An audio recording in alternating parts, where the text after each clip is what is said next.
नमस्कार छात्रों, मैं डॉक्टर अर्चना सिंह, प्रवक्ता जिला शिक्षा एवं प्रशिक्षण संस्थान फिरोज़ाबाद।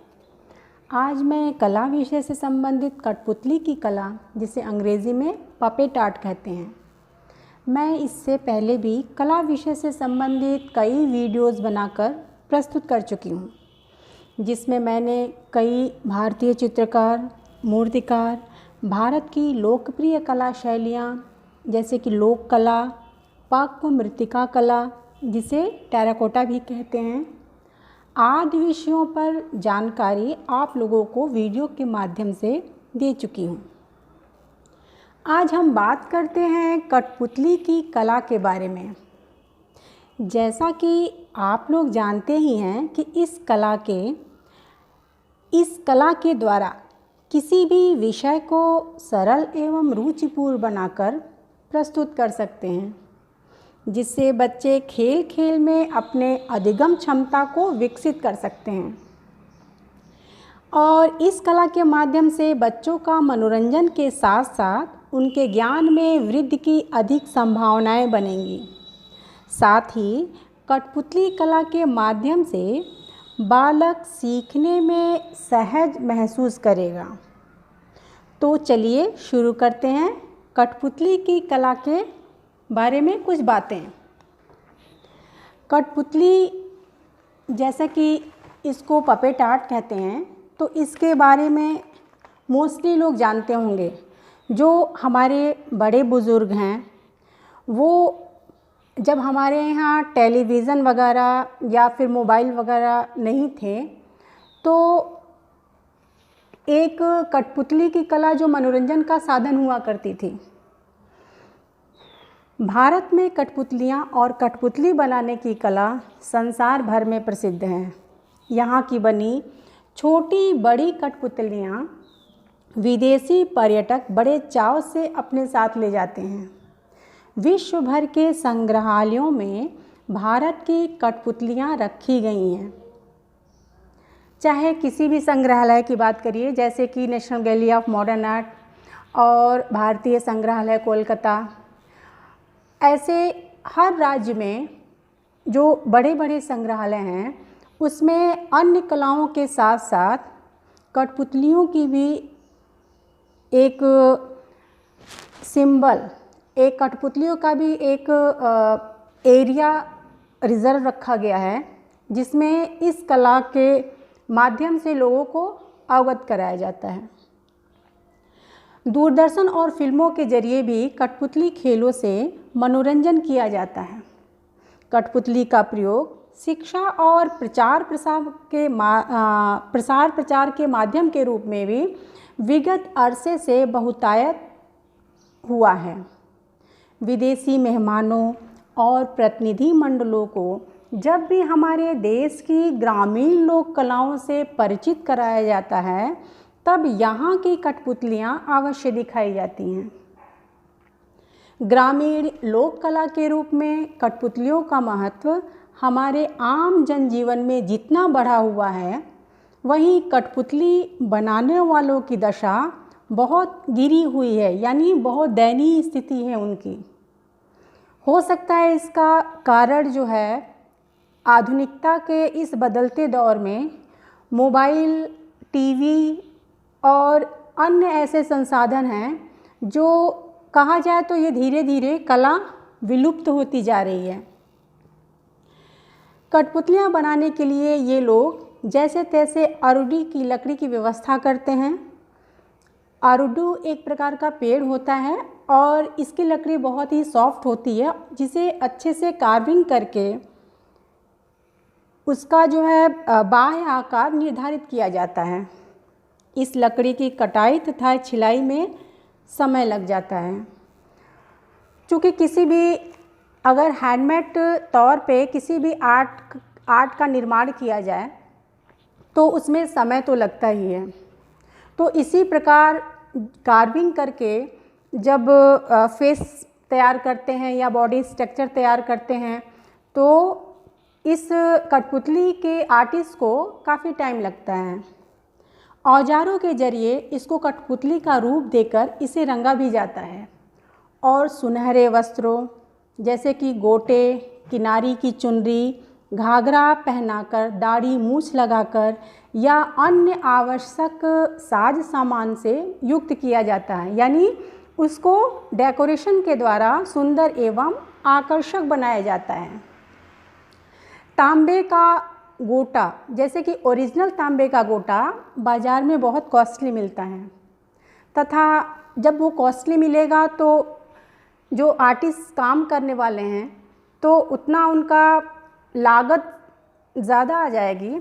तो इसके तौर पे जो है ऑप्शन के रूप में ये लोग क्या करते हैं, कपड़ों की कतरन जैसे कि पक्का रंग, पूर गबूर और सुई धागा तथा गहनों की व्यवस्था अलग से करनी पड़ती है। ज्वेलरी जिसे बोलते हैं, तो ज्वेलरी वगैरह के लिए ये लोग आर्टिफिशियल ज्वेलरी यूज़ करते हैं और इसके साथ साथ कुछ जैसे मोतियाँ हुए, सीप हुआ और तरह तरह के जो है वेस्ट मटेरियल से भी इसकी सजावट की जाती है। थोड़ा बहुत करके जैसे तैसे उक्त महंगे सामान की व्यवस्था की जाती है। मर्द जो आदमी होते हैं कठपुतली को आकार देते हैं, औरतें उसमें रंग भरती हैं, यानी उसको फेस वगैरह बनाना, उसके बॉडी को कलर करना, ये सब काम औरतें करती हैं। उसके कपड़े सिलकर तैयार करती हैं। मोस्टली कपड़े जो है हाथ से सिला जाता है, क्योंकि कठपुतली में बहुत छोटे छोटे स्टिचिंग करनी पड़ती है, तो उस स्टिचिंग को हाथ के द्वारा वो लोग औरतें सरलता से तैयार कर लेती हैं। इसे सजाकर आकर्षक गुड़ियाओं का रूप देती हैं। सुंदर सुंदर गुड़िया, गुड्डे जैसे पुरुष महिला का आकार देती हैं और इस प्रकार हमारी कठपुतलियाँ तैयार हो जाती हैं। पर जब उनके विक्रय की समस्या कठपुतली निर्माणकर्ताओं के सामने बहुत बड़ी है। बड़े बड़े आर्ट एम्पोरियम, बाज़ारों के शोरूम्स और हस्तकला केंद्रों के बिचौलियों के माध्यम से पहुंची कठपुतलियां बिकती हैं। गरीब कलाकारों के सम्मुख कठपुतलियों के संपूर्ण विक्रय की समस्या का हल सरकार द्वारा किया जाना शेष है। कुछ वर्षों पूर्व गांवों तथा शहरों में कठपुतलियों को बड़े चाव से देखा जाता था। इसका एक रीज़न ये भी है कि जब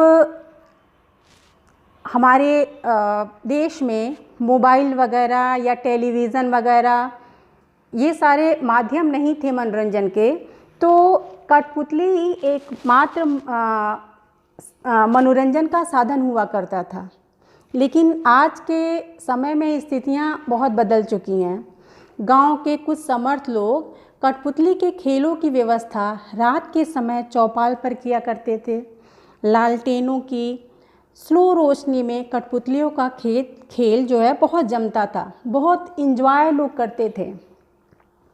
जैसे कि पहले नौटंकी वगैरह हुआ करती थी या रंगमंच नाटक वगैरह हुआ करते थे, तो ये नाटक वगैरह एक कठपुतली के माध्यम से भी किसी संदेश को प्रेजेंट करते थे या किसी जो है नाच गाने कुछ एंजॉय के साधन को प्रस्तुत करते थे। कठपुतली बनाने वाले अपनी टोली बनाकर गांव में पहुंचते थे। इनमें जो है गाने और बजाने वाले और डांस करने वाले और कुछ मस्खरे भी होते थे। किंतु धीरे धीरे गांव में रेडियो, टेलीविज़न और फिल्म प्रदर्शनी से कठपुतलियों के प्रति लोगों के आकर्षण में कमी आई है और कठपुतली बनाने वालों का धंधा लगभग समाप्त हो गया है। आज की अगर कहा जाए तो ये स्थिति है कि एक तरह से टीवी मनोरंजन, टीवी वगैरह और कुछ ऐसे साधनों के अलावा मोबाइल या फिर सबके हाथ में एंड्रॉयड फ़ोन जो आ गया है, ये बहुत बड़ा कारण है इस कला को समाप्त करने में।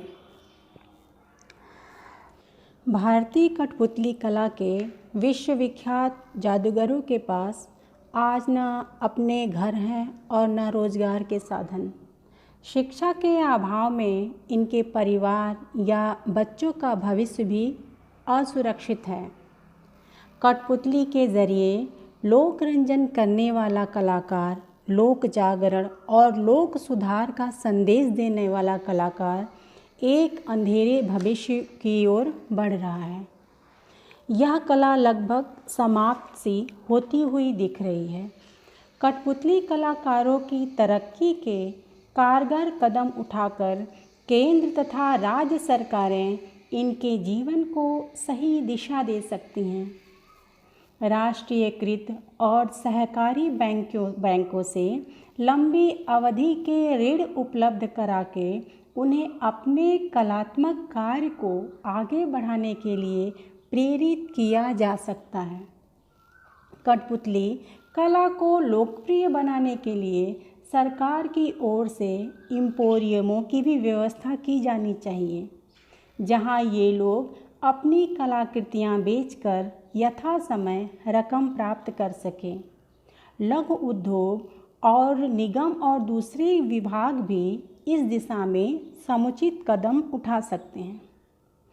और शिक्षा के माध्यम से अभी का जो सिलेबस में कठपुतली का सिलेबस डालना एक तरह से सरकार द्वारा इस कला को बढ़ावा देने का उद्देश्य भी है, क्योंकि यह अति प्राचीन कला एक तरह से विलुप्तता की ओर बढ़ती हुई प्रतीत हो रही है। तो गवर्नमेंट ने जो कठपुतली के माध्यम से शिक्षा की व्यवस्था या शिक्षा में गुणवत्ता का एक अनोखा और अद्भुत तरीकों के द्वारा जो एजुकेशन से जोड़ करके इस कला का प्रचार प्रसार किया जाना इस कला को बढ़ावा देने का एक माध्यम है। गरीबी की रेखा से नीचे जीवन यापन कर रहे भारत के कठपुतली कलाकारों को आज संरक्षण की भारी ज़रूरत है, अन्यथा हमारे देश की विश्वविख्यात कठपुतली कला के नष्ट होने में देर नहीं लगेगी। और कठपुतली की कला के माध्यम से ये काफ़ी स्वरोज़गार को भी जो है बढ़ावा मिलेगा।